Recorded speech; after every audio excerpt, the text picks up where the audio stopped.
Hello everyone, in this video we're going to learn about chemical reactions and enzymes, but before we get started, please write down your homework for tonight. You're going to complete this whole learning process because you probably won't get it all done during class today, so make sure you get it done over the weekend and get the notes down. And then you also have a practice for what we learned in lecture 1.6 a few days ago. At the very beginning, I want you to go over the learning objectives. We're going to learn about the chemical bonds during a chemical reaction. We're going to talk about how energy changes affect whether a chemical reaction will occur. So how fast a chemical reaction can occur, for example. We're going to explain the role of enzymes. So we mentioned yesterday that enzymes are made out of proteins, but how exactly does enzyme play in living things and what affects their function? So in order for us to get started, please take a look at this sheet that you received today. These are some annotations that you can use during a reading. So what we're going to do today is you're going to read a paragraph, try to extract information and understand what the paragraph is trying to tell you, and then you're going to write down some notes. While you're doing that, you want to pause the video and then get the reading done. After you're done with a certain part of the reading, then you can go back to the video and we're going to go over the material together as a class. All right. So take a look at this this document that you have over here. During your annotation, obviously, if you have a highlighter, please use it. If you do not have a highlighter, please remember that our class requires a highlighter, so make sure you get one for next week. Use the highlighter to highlight some of the keywords that you read, for example, and maybe some key sentences as definition for certain vocabulary. You can also, for example, circle a word that you're unfamiliar with. You can put a question mark next to words that you're not really sure of. You can put an X if you disagree about a statement. We're talking about science, so for the most part, what you're learning should be correct relatively, right? So hopefully you won't have a lot of X's, and then you can underline some scientific words. So let's get started together with the first part of the reading. So we're going to do this reading with the video. So you're going to keep on watching and then do this reading with me. While you're doing the reading, we're also going to fill out these notes, so we're going to do the step 1 together. Read chemical reaction while asking yourself the following questions. So we're going to do this one together. I'll do a demonstration on how you should be doing this reading, and then you will do the rest of the reading on your own. So before we get started with our first part of the reading, there are 3 questions that we're trying to investigate. So while you're reading, you want to remember these 3 questions. For example, so the first question is, what is a chemical reaction? Second question is, what is the reactant? And the third question is, what is a product? All right, so now we can do our reading together. This is about chemical reactions and enzymes. All right, so we're going to read this together, all right? I'm going to read it to you. If you don't want to keep listening to me, you're welcome to pause the video and then do your own reading, and then we can talk about it together. So, living things are made out of chemical compounds, some simple and some complex. But chemistry isn't just what life is made of, chemistry is also what life does. Everything that happens in an organism, its growth, its interactions with the environment, its reproduction, and even its movement is based on chemical reactions. Even the twinkle of a firefly's body comes from a chemical reaction.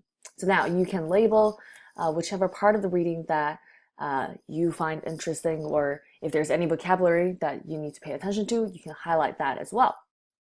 So now we're going to be focusing on the chemical reactions paragraph, and we can read this all together, okay?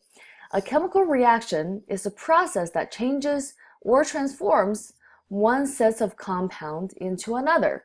So you might want to underline the word compound. We learned about compounds last week. What is a compound? Think to yourself. So a compound is when you combine 2 different elements together, right? So when you are transforming a compound, such as if you have water as a compound and you change the form of water so that it's no longer a water, you're going through a chemical reaction. So this right here tells you the definition of a chemical reaction, and that's brilliant because we're trying to find out what is a chemical reaction. So now you can write down some definitions for what is a chemical reaction.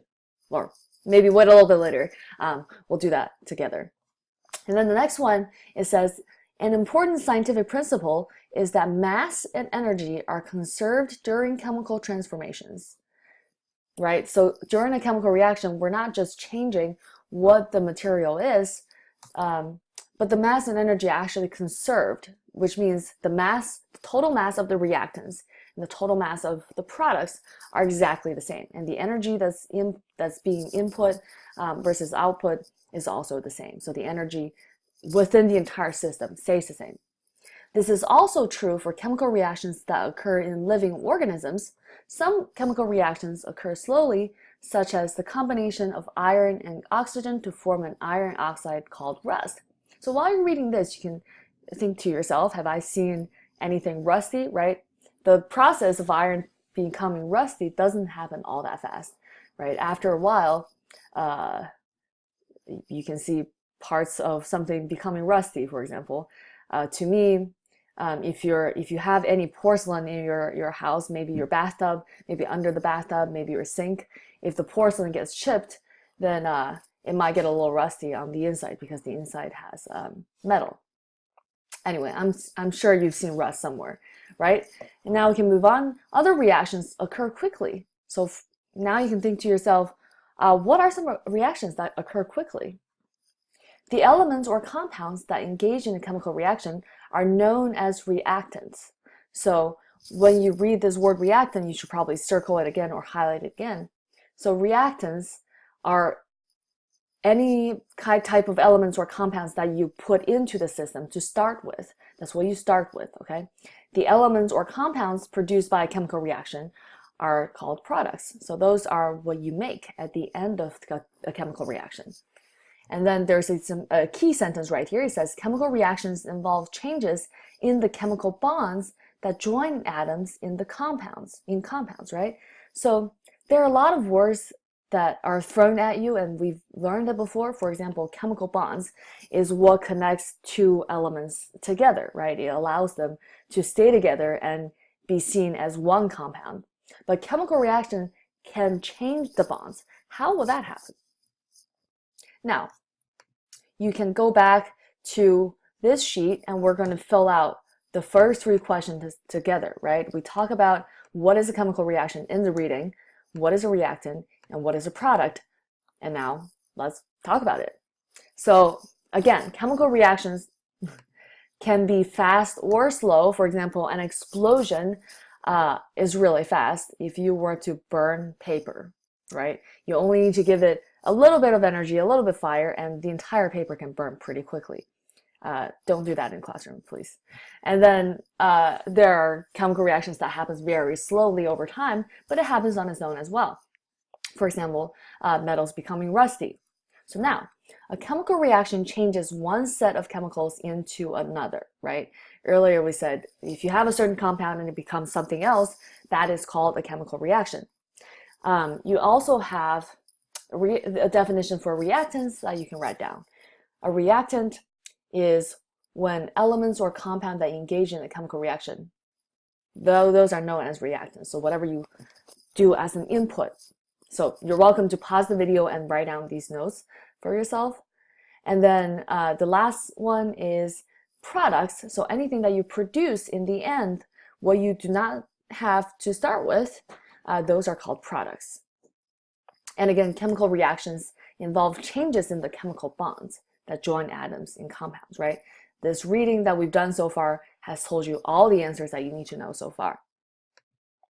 So now you're going to move on to the second part of the reading, energy in reactions, and you're going to ask yourself several questions. What does the word spontaneous mean? Okay, this question may or may not be answered in the reading, but you can think to yourself, whenever I hear the word spontaneous, what does that really mean? What type of reaction often occurs spontaneously? That is the question that is answered in the reading, and you can write down the answers right here as you're reading. Third one, what type of reaction require a source of energy? Again, another question that's answered in the video, in the reading. How does this reaction demonstrate a spontaneous reaction and a reaction that requires energy. And then you're going to continue on and read the last part of energy and reactions, and you have 2 more questions to answer. Do chemical reactions that release energy always occur spontaneously? And what is activation energy? So pause the video, go ahead and pause the video, and then you're going to do your reading starting right here, and then you're going to continue on and finish the second page. Make sure you're underlining words, annotating, and noticing the specific details that the questions we have is asking you about. Okay, so now pause the video. Oh, hi, you're back. All right, so now we can take a look at what you found during your reading. So the first question says, what does the word spontaneous mean? So if you look at your reading, there's one part in the first paragraph that talks about something happens spontaneously, right? So for example, well, the only example right here, it says chemical reactions that release energy often occur on their own or spontaneously. So spontaneous will mean something along the line of some process happening on its own, right? So that might be your answer. If you did not get the exact same words, you do not need to change your answers. In fact, you probably shouldn't have to change a lot of your answers at all because you read about it, right? And the reading has the answers for you. Number 5 says, what type of reaction often occurs spontaneously? Within the same sentence, it says chemical reactions that release energy often occur on their own or spontaneously. So you would say something along the line of chemical reactions that release energy, right? Now you want to think about, how would you know if a chemical reaction is releasing energy? How about fire, right? If you are burning something, burning wood, we talk about fire a lot, but if you're burning anything, that is definitely a chemical reaction that releases energy, right? There's a lot going on. There are a lot of bonds being broken. There are many chemical reactions happening at the same time, but overall, it's releasing energy, which is why you feel the heat. Now, number 6, it says, what type of reaction require a source of energy? Again, it's within this one little blue box and it has every answer. It says chemical reactions that absorb energy require a source of energy, right? So if you feel a chemical reaction and your beaker of reaction is now cold, that means this reaction requires a source of energy. It's taking energy away from the outside environment. And now, if you keep reading, it talks about this reaction, 2H2, which is hydrogen, plus O2, oxygen, makes water. The question asks right here, how does this reaction demonstrate a spontaneous reaction and a reaction that requires energy? All right, I think this question right here actually is supposed to say a spontaneous reaction and a reaction that releases energy. I don't know why it says requires, but anyway, so during your reading, it says, this reaction, hydrogen reacts with oxygen to produce water vapor. This is an energy releasing chemical reaction, right? And when a reaction is energy releasing, is most likely that is spontaneous. So it says right here, the energy is released in the form of heat, right? How does it demonstrate a reaction that that is spontaneous?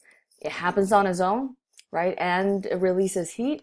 So that means it's a reaction that releases energy, right? If you keep reading, while this part of the paragraph doesn't answer question number 7 specifically, but this talks about if you have the reverse reaction where water turns into oxygen and hydrogen gas, this is a reaction that doesn't happen on its own very often, right? When you drink water or you leave water there, you wouldn't know, but there wouldn't be hydrogen and oxygen gas being released on its own either, okay?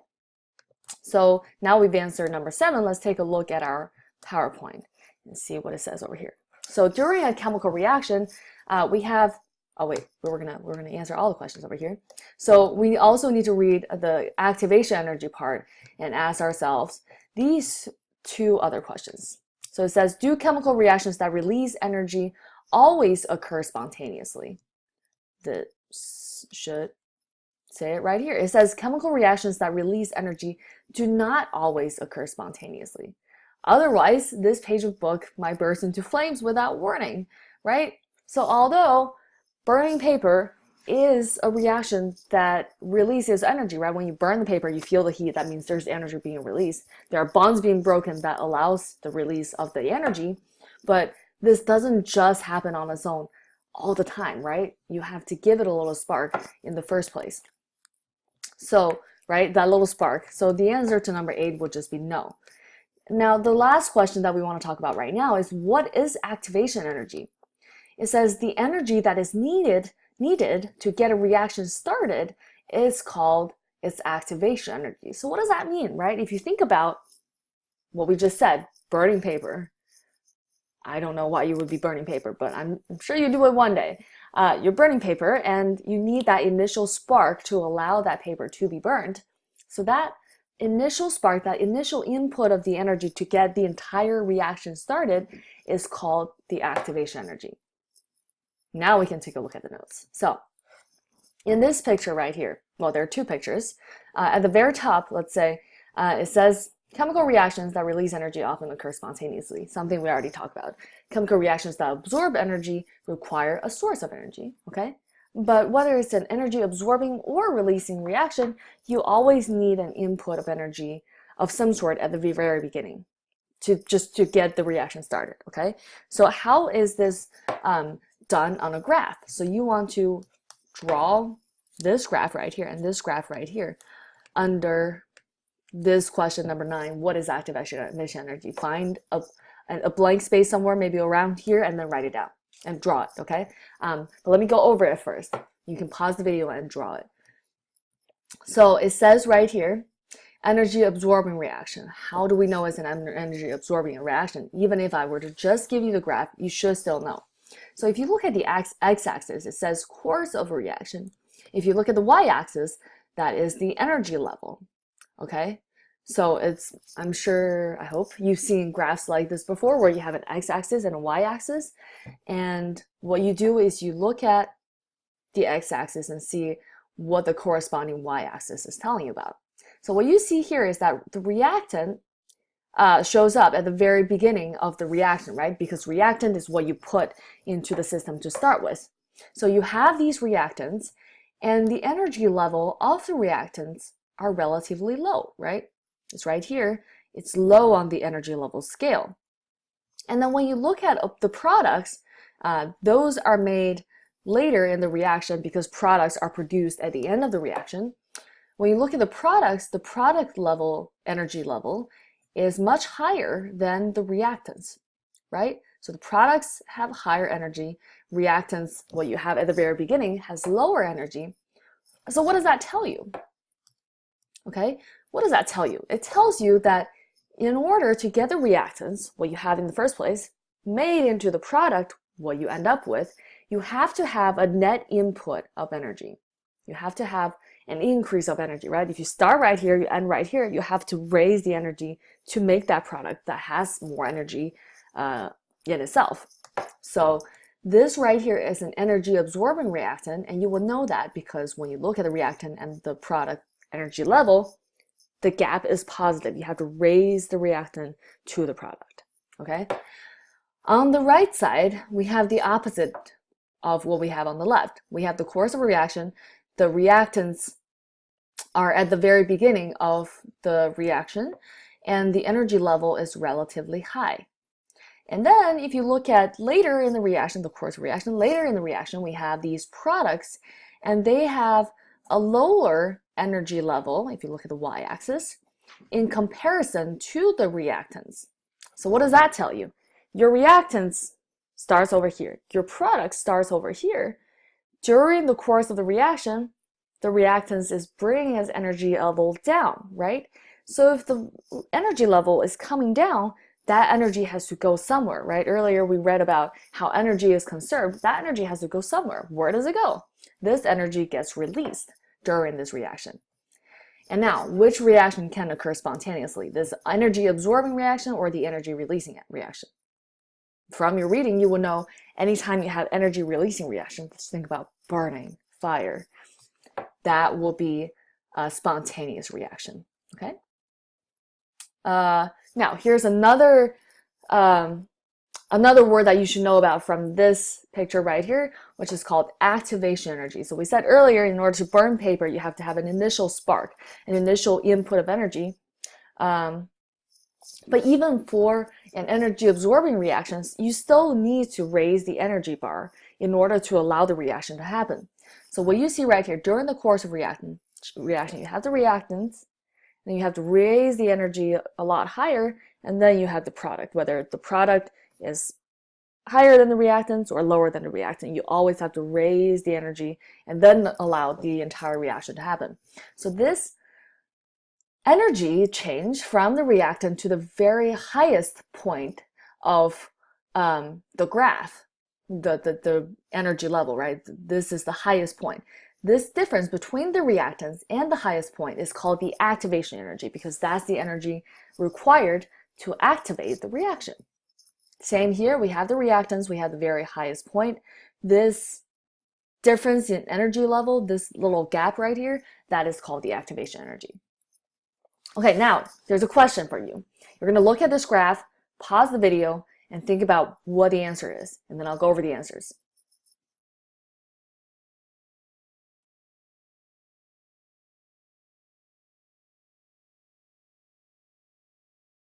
All right, you're back. So for this video, for this graph, you have the reactants and the products. Which one is higher, which one is lower? Think to yourself. You have the activation energy from the reactant to the highest point. Very good. And now, it says, choose the statement that best describes the reaction it depicts. It says the reaction absorbs energy. It's talking about the overall reaction, right? Would that be right? The reaction releases energy. The reaction fails to proceed because of insufficient energy, and the reaction fails to proceed because it does not involve any energy change. Okay, so the first answer says, the reaction absorbs energy. At the very beginning, yes, every reaction needs to absorb a certain amount of energy, which is called activation energy, but we're talking about the overall reaction. So overall, our reactants is here. Our product is here. That means we have to bring the reactants down, which means we have to release this much energy, right? So that means A is wrong. So that tells you B has to be right. The reaction releases energy. Now you want to think about, why is C wrong? The C says the reaction fails to proceed because of insufficient energy. You can see that on the x-axis, you have the course of reaction and the products are made. That means the reaction did happen, right? And the insufficient energy part doesn't work because we did raise the energy high enough to allow the entire reaction to happen. If we raise our energy only to over here during the course of reaction, the reaction will not happen. D says the reaction fails to proceed because it does not involve any energy change. That is also wrong, right? From the reactant to the product, that's energy change. From the reactant to allow the reaction to happen, we have to raise the energy. And my disk is almost always full, right? So this does require energy change. All right, before you move on to your next part of reading, there's one more thing that I want to talk about, and it's called a catalyst. So a catalyst is a substance, any kind of substance that speeds up the rate of a chemical reaction without being consumed by the reaction itself. So enzymes are biological molecules, something we talked about already. Enzymes are proteins, and they act as a catalyst to help complex reactions occur. You're going to read about this in a few minutes. And enzymes speed up reactions by lowering activation energy. So if you were to have a chemical reaction with a very high or a higher activation energy, you have to input a certain amount of energy into the system, right? See right here, even if the reaction should be spontaneous, where you have the reactant energy level is higher than the product energy level, which means you have to have a net release of the energy, you still need a certain amount of energy putting into the system to allow the reaction to happen in the first place. So what enzymes do is that they lower the activation energy. So now, on to your reading. You're going to read the rest of the text, the very last page, the very last page of the reading, actually the next 2 pages of the reading, and then you're going to answer the following questions. You have 5 questions to answer. What is the role of enzymes? What does it mean when we say enzymes are very specific? And then in this reaction, what are or is the substrates? What is the active site of an enzyme? And how does temperature and pH affect an enzyme? Go ahead and pause the video, take your notes during your reading over here, do your highlighting, do your annotation during the reading as well, and then we're going to come back together and go through the answers to all these questions. All right, guys, we're getting there. So you're back. Enzymes. So enzymes lower activation energy and speed up chemical reaction in cells, something we already talked about. Well, we briefly mentioned it. Enzymes lower the activation energy. So that requires you to understand what activation energy is. So if you do not quite understand, make sure you go back in the video and look at it again. Okay, look through it again. So we have right here the reactants, the energy that you start with. We have the highest point of energy that you need to reach in order to allow the entire reaction to continue. So what you see right here, the activation energy without the enzyme is this high, this much, okay? But the activation energy with the enzyme is only this much. So what does that really do, right? If you're lowering the energy requirement to allow a reaction to happen, then this reaction can happen faster. You don't need as much input of energy in order to allow this reaction to continue. Okay, so that's enzymes. Worst case, you can just remember enzymes lower activation energy, speeds up chemical reactions in cells. It's made up of proteins. Let's see. What is the role of enzymes? Whoops, we just answered this question. Now on to the next question. What does it mean when we say enzymes are very specific? This is something that's also answered in your reading. Let's see. It should be, oh, right here. It says enzymes are very specific. So maybe read this paragraph again if you don't understand it.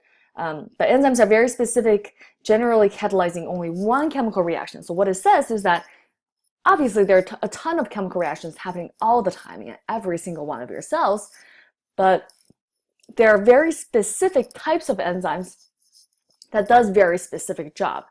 It's kind of like saying Miss Bai is a teacher.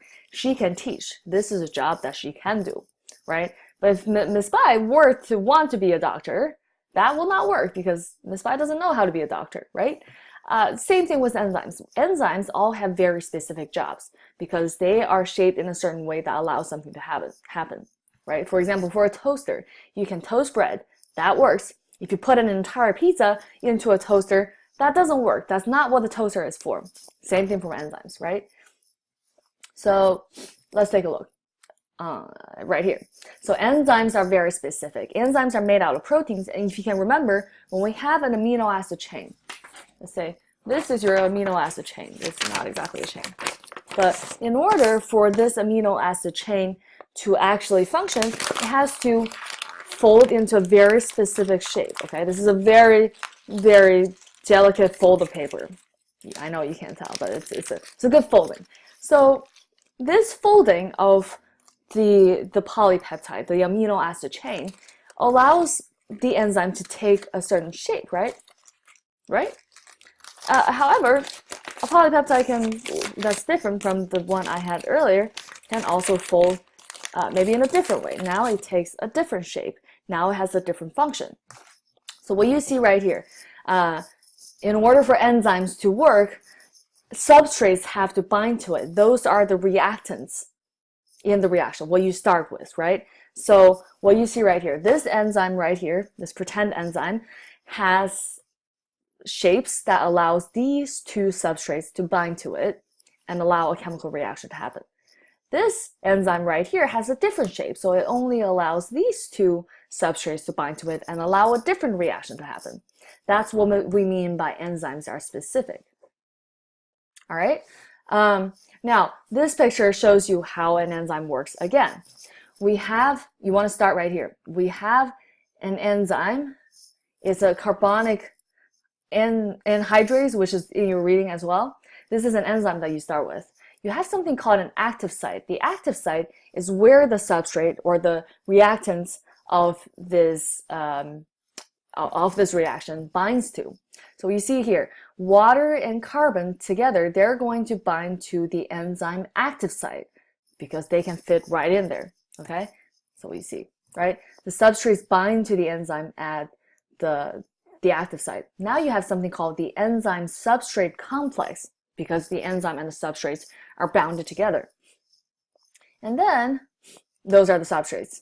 And then this enzyme-substrate complex allows the enzyme to interact with the substrate in a way to allow the products to be formed. So now you can see that you have the product formed, which is the carbonic acid.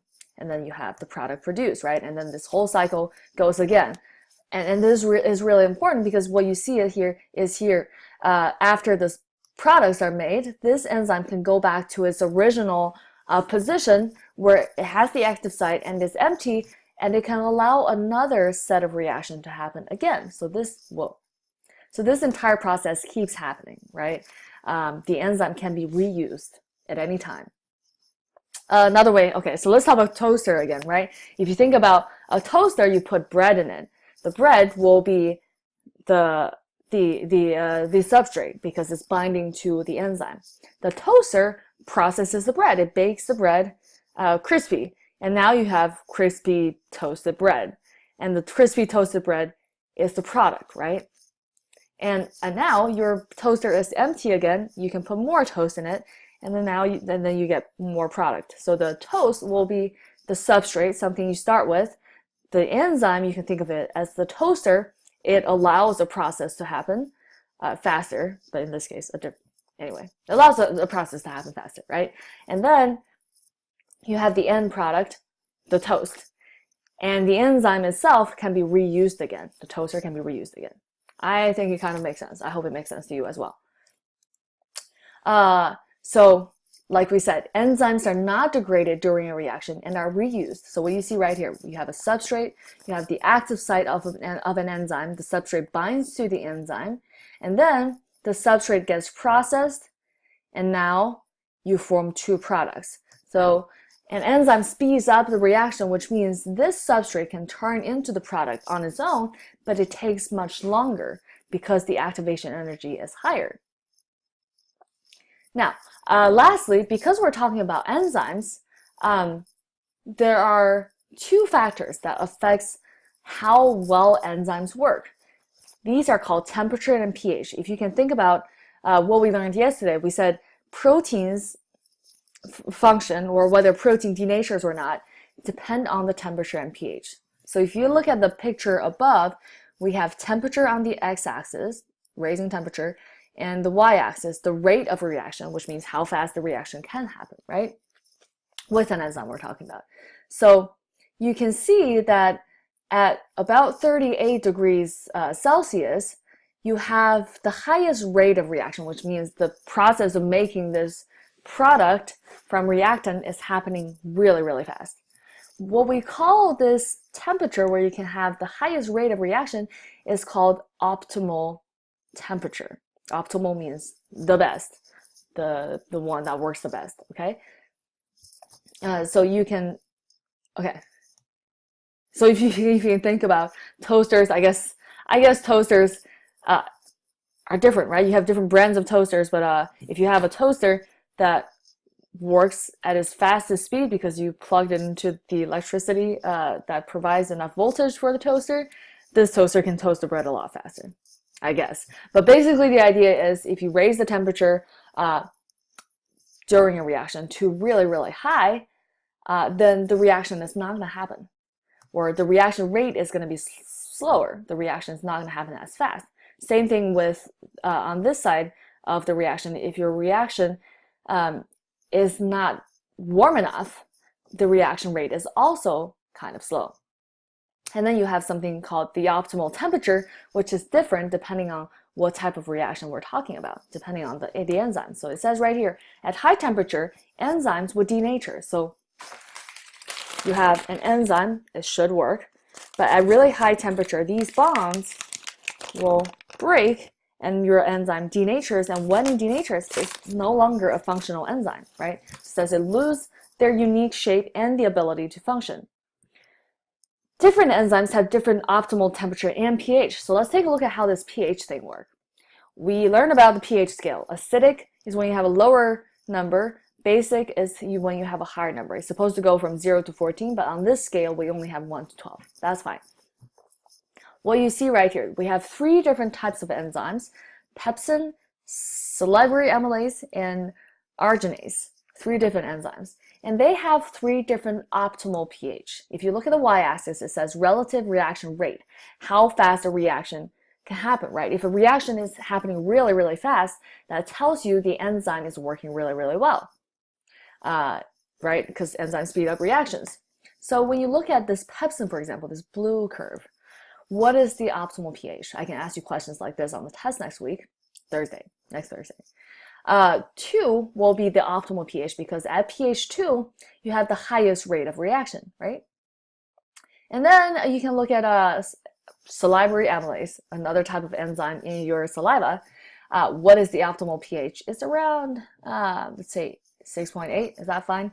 That is your optimal pH, which means your enzyme is working the best and the chemical reaction is happening as fast as it can. This is the fastest it can ever go, right? Then we have arginase, which has an optimal pH at around 9.5. Another question that I can ask you is, if you look at this picture right here, at what pH would the activity of salivary amylase and arginase be the same? So what you want to see is, you want to look at the y-axis and see, is there a certain point that the curve intersect? So what you see is right here. At this point right here, both salivary amylase and arginase have the same reaction rate, right? But then they also have the same pH. So if I were to ask you at what pH the 2 of these enzymes have the same activity, you would say about maybe 7.9, okay? So this page is really important. It might be a little bit more difficult for you to understand, but think about, think about boiling meat, right? We're boiling meat because, well, it makes it taste better, but it also, boiling meat is not exactly tasty, but anyway, you get the idea. We're cooking food, we're cooking meat, and it not only makes your food taste more tasty, it also allows your food to be sterilized, right? And how can it be sterilized is because when you raise the temperature to really high, the enzyme denatures, and when enzymes denature, the cells are no longer alive, right? So make sure you understand optimal temperature and pH, and that enzyme activities are affected by the temperature and pH. So we've done all this. Now you're going to try some questions. So on your paper, this is also for your homework, you have these 3 questions to try out. I'm not going to tell you the answers. And you better get these right. If you don't get it right, well, you get points off, unfortunately. But I'm sure you will get it right because you watched this video. You've done all the work that's required for you to understand what we just learned. And if there's something you don't understand, we can talk about it next Tuesday. All right. Have a wonderful weekend, guys.